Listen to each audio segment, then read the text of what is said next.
What is going on, you guys? Steve with the video for you today. So today we're going to do a video response, and it's going to be for the channel Fast Cards and Breakfast. Paul and his daughter Leah over there on their channel. A little bit about their channel. They're big Dodgers fans, and they collect pretty much anything Dodgers. They also collect Cuban players, Mini Minoso players like that. But you also see just some Hall of Famers they also collect. They kind of just have a little bit of everything. To me, they're kind of true.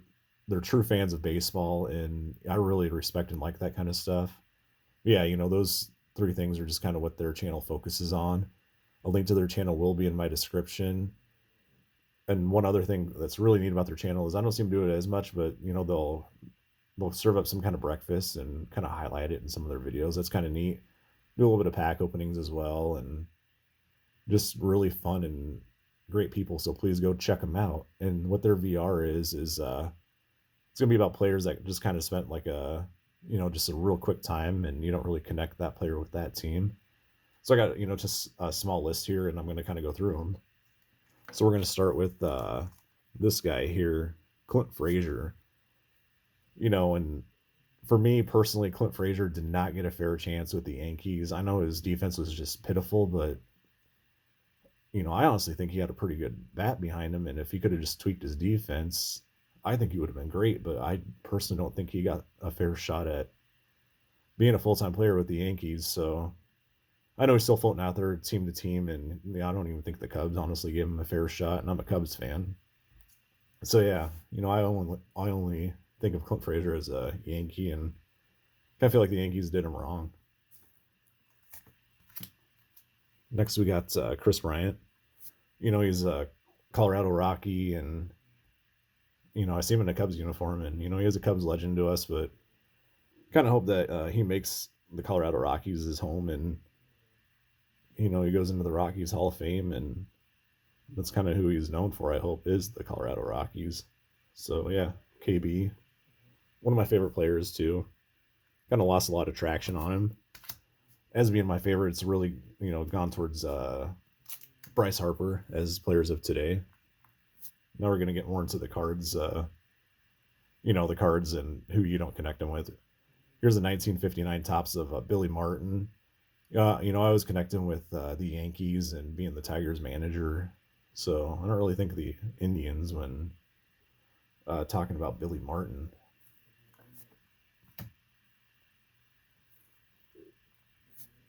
Next, we'll go on to Red Schoendienst. Here's the 1957 tops of his with the New York Giants. Again, do not connect Schoendienst with the Giants. I always connect him with the Cardinals. So that's kind of this is a beautiful card of him. Hall of Fame second baseman.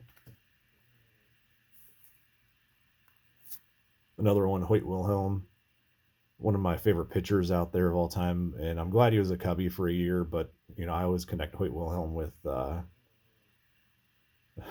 anybody else but mostly the Orioles. But I don't really picture him as a Cub, although I'm glad he was a Cubby.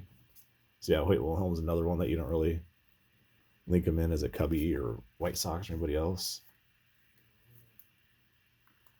Next, we got Josh Hamilton up there on top. Never even connect him as a Tampa Bay Ray, Devil Ray back in the day. But yeah, he was drafted by the Rays, and you always connect him with the Texas Rangers. There's his rookie card. Here's another one too. Mr. Marlin, Jeff Conine. Everybody knows Jeff Conine is a Florida Marlin, and spent many years out there with the Marlins. He was originally drafted by the Kansas City Royals, and I had several opportunities to see him when he played for AAA Omaha Royals back in the day when I was a kid. Always loved seeing. They had Jeff Conine, Johnny Damon, all sorts of great players went through the Royals farm system, and I was lucky enough to see him when they came up through Omaha. Paul Konerko with the Dodgers.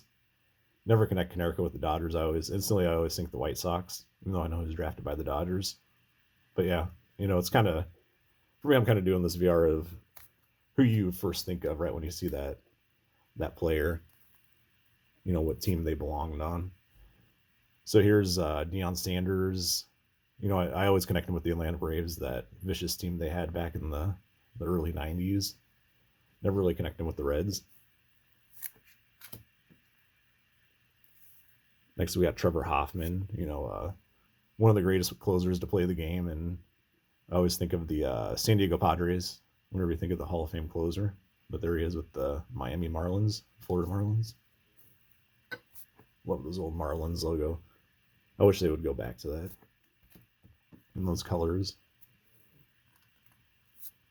Next, we got Pedro Martinez, drafted by the Expos, but again, what connects to me is the Red Sox. He had so many legendary years with the Red Sox.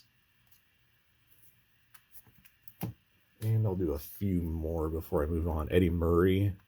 You always think of Eddie Murray with the Baltimore Orioles, not the Anaheim Angels or LA Angels, whatever you want to call them. Actually, I had no idea he even played with the Angels. We'll do David Ortiz with the Minnesota Twins. I know he started his career off there, but again, another Red Sox legend that you never really connect the dots on. We'll do Fred McGriff. Atlanta Braves, same as Deion Sanders, part of those 90s Braves teams that were just crazy good. And we'll do Patrick Wisdom. They're with the Texas Rangers. Never even think of him with the Rangers. Always think of him as a Cubby now. Hopefully I'll always remember him as a Cubby. Last but not least, we'll do Tim Tebow. Because Tim Tebow, I always think of him as a football player, never as a baseball player. And I don't know. I always like collecting Tebow cards. But yeah, please go check out Fast Cards and Breakfast. Paul and his daughter Leah. Link to their channel in my description. Awesome people. Awesome part of this community. Thanks again, guys.